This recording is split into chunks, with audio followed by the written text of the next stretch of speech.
एक ओंकार सतनाम करता पुरख निर्भव निर्वैर अकाल मूरत अजूनी सैभं गुर प्रसाद। अंग 102। माज महल्ला पंजवा।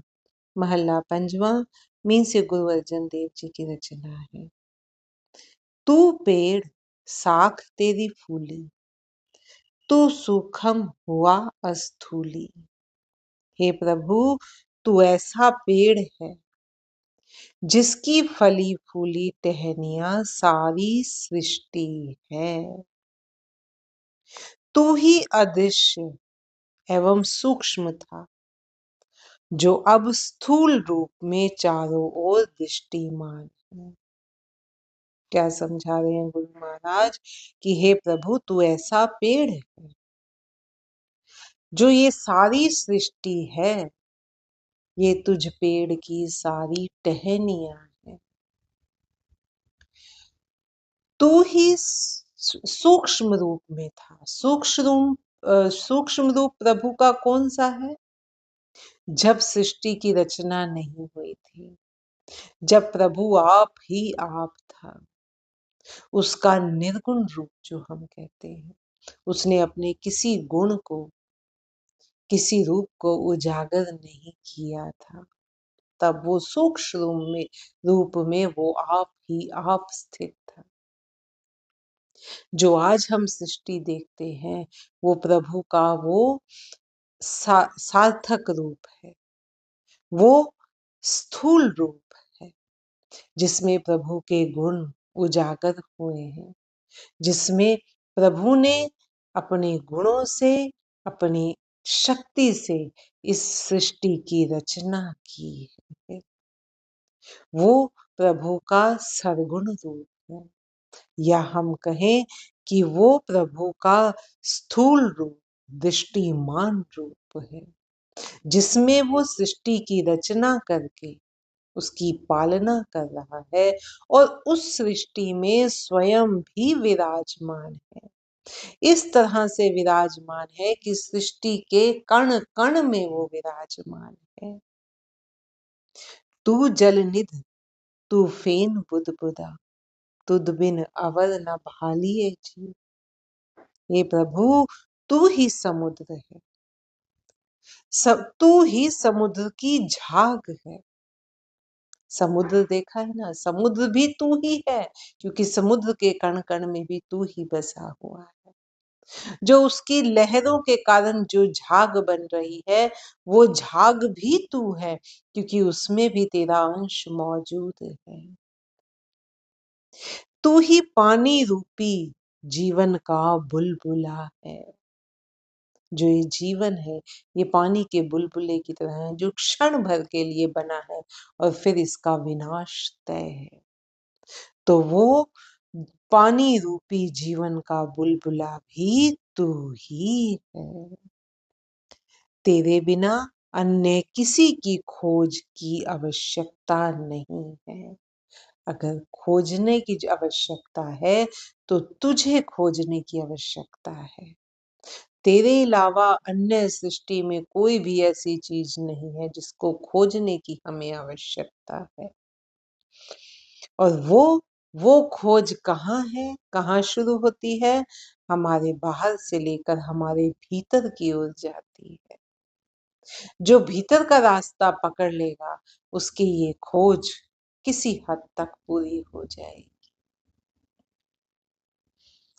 तू सूत मणिये भी तू है, तू गंठी मेर सिर तू है, तू ही प्राण रूपी सूत्र सब में है। हर चीज में, हर शय में जो प्राण बसे हुए हैं, वो तू ही है। और उस धागे पर जीवन रूपी मणि भी तू ही है। तू ही प्राण रूपी सूत्र है। प्राण रूपी धागा ही है जो हमें बांधे रखता है। वो धागा टूट जाए तो हम जहां खड़े हैं वहीं के वहीं गिर जाएंगे। वही हमारा सहारा है, वही हमारी शक्ति है। तू ही प्राण रूपी सूत्र सब में है। और उस धागे पर जीवन रूपी मणि भी तू ही है, क्योंकि जिन तत्वों से मिलकर ये शरीर बना है उन सब में भी तेरा ही अंश है। तो फिर उस धागे के ऊपर जो ये मणि रूपी शरीर है ये भी तू ही है। तू ही माला का गांठ रूपी मेरू है। माला बनानी है तो धागा चाहिए, धागा भी तू है, जीवन रूपी जो जो शक्ति है वो भी तू है। और उस धागे में बिंधने वाले मोती मीन्स ये शरीर भी तू ही है, तूने ही जीवों की रचना की है, उन जीवों में भी तू ही है। और तू ही फिर उनकी शक्ति को पूर्ण करने वाला माला बनती है ना, तो जब गांठ मारेंगे तभी वो मन के एक साथ रह सकेंगे। तो वो गांठ वो मेरू भी तू ही है। आद मध अंत प्रभ सोई, अवल न कोई दिखाली है जीव। वास्तव में आदि मध्य और अंत में प्रभु के सिवाय अन्य कोई दिखाई नहीं देता। इस सृष्टि के आदि में भी, मध्य में भी और अंत में भी तेरे सिवा अन्य और कोई दिखाई नहीं देता। आदि में मतलब शुरुआत में जो तेरा निर्गुण रूप है, जो तेरा सूक्ष्म रूप है, उसमें भी तू ही दिखाई देता है। मध्य जो जीवन चल रहा है, जो सृष्टि चल रही है, इसमें भी तू ही विराजमान। अंत जब इसका फिर अंत होना है, उसके बाद भी तू ही तू नजर आता है कि तू ही रहेगा अपनी सारी शक्तियों को समेट कर। तेरे अलावा अन्य और कोई दिखाई नहीं देता। तू निर्गुण सरगुण सुखदाता, तू निर्वाण रसिया रंगदाता।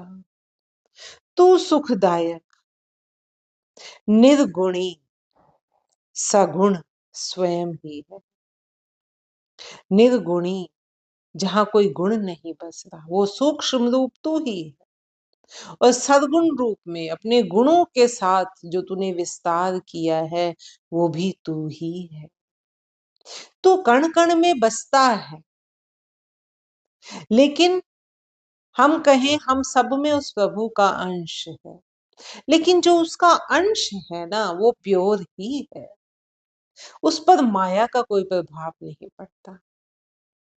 उस पर माया वो वैसे ही प्योर फॉर्म में रहता है, निर्गुण रूप में रहता है। और सरगुण रूप में भी तू ही, सगुण भी तू स्वयं ही है। तू ही वासना रहित है, निर्वाण बिना किसी वाण से बिंधे हुए तू ही है।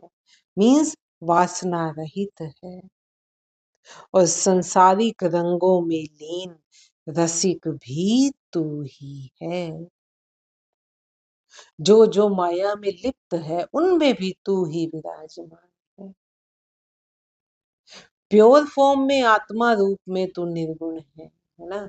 लेकिन जो ये शरीर में तू बसा हुआ है उसका कर्म, हम कहते हैं ना हम अपने कर्मों का बोझ उठाते हैं। शरीर जो कर्म कर रहा है, मन जो कर्म कर रहा है, उस शरीर में भी फिर वो प्राण है। वो सरगुण रूप में, वो सगुण रूप में भी तू ही विराजमान है। तू रसिक, तू रंगों में लीन रसिक भी तू ही है। अपने कर्तव्य आपे जाने, आपे तुध संभालिए जियो। अपने कार्यों को ही प्रभु तू ही जानता है। इस सृष्टि को, इस सृष्टि के खेल को, इसकी रचना को तू ही जानता है। और तू स्वयं ही सबकी संभाल कर रहा है। तू ठाकुर सेवक फुन आपे, पुनः तू ही मालिक है और तू ही सेवक है। मालिक में भी तू विराजमान है, सेवक में भी तू ही विराजमान है। तू गुप्त प्रगट प्रभ आपे, तू ही प्रच्छन्न रूप में सब में स्थित है। आत्मा आत्मा दिखती नहीं ना, प्रच्छन्न रूप में तू सब जगह मौजूद है, स्थित है। और हे प्रभु, प्रकट रूप में भी तू ही है, जो कुछ दिख रहा है उसमें भी तू ही है। नानक दास सदा गुण गावे, एक भोरी नदर निहालिए जियो। हे प्रभु, थोड़ी सी कृपा दृष्टि से मेरी ओर देख, ताकि यह दास नानक सदा तेरा ही गुणगान करता रहे। नानक दास सदा गुण गावे, एक भोरी नदर निहालिए जियो।